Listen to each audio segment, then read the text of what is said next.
Hi, this is Fred from 4x4shop.ca. Today we install backup camera and navigation for Audi Q5. We install it on trunk handle release. That's the OEM look backup camera.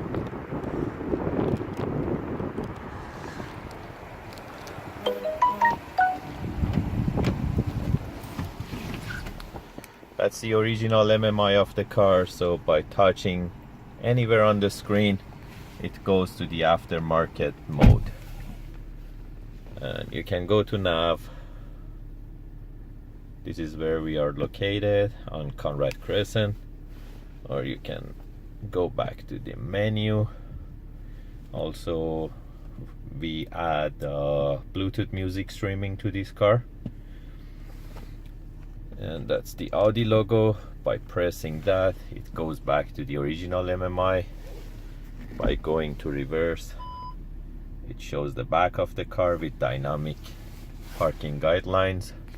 So by turning the steering wheel, lines turn too. And going back to park, it goes back to the original screen.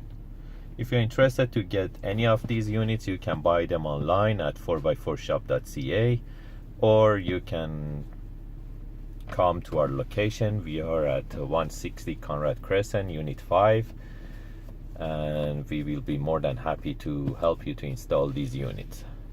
Thank you.